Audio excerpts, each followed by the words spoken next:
इन दिनों स्वास्थ्य मुसीबत का प्रसार तेजी से देश में बढ़ रहा है। देश में महामारी ने रफ्तार पकड़ ली है और हालत पिछली बार से ज्यादा खराब होते दिख रहे हैं। पिछले साल तो देश में इससे निजात पाने के लिए वैक्सीन नहीं थी, लेकिन फिलहाल देश में 2 वैक्सीन को मंजूरी दी जा चुकी है और अब तीसरी वैक्सीन को भी मंजूरी दिए जाने की खबर सामने आ रही है। तो अब किस वैक्सीन को मिली मंजूरी, देखिए इस रिपोर्ट में। 1,68,912 ये संख्या है 24 घंटे में स्वास्थ्य मुसीबत के नए मामलों की।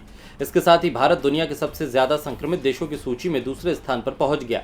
देश में इन दिनों जिस तरह से महामारी अपने पैर पसार रही है, उससे लोगों में एक बार फिर डर और चिंता का माहौल बन गया है।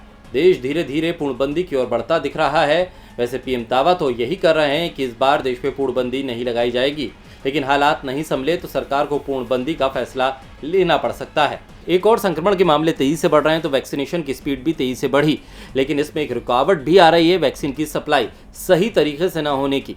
कई राज्य तो मोदी सरकार पर गैर बीजेपी शासित राज्यों के साथ भेदभाव का आरोप लगा चुके हैं।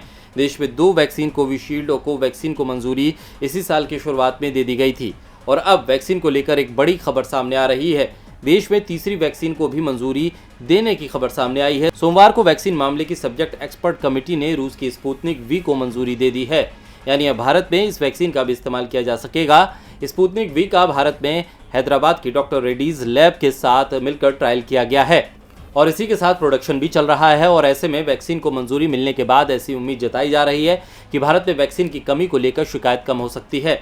आपको बता दें कि देश में 45 या उससे अधिक वर्ष के लोगों को वैक्सीन लगाने की अनुमति है। तीसरी वैक्सीन की मंजूरी के बाद देश में वैक्सीन की कमी को काफी हद तक दूर किया जा सकेगा। देश में वैक्सीन की कमी को लेकर राहुल गांधी ने सरकार को घेरते हुए ट्वीट करके लिखा, 385 दिन में भी महामारी से लड़ाई नहीं जीत पाए, उत्सव ताली थाली बहुत हो चुके, अब देश को वैक्सीन दो।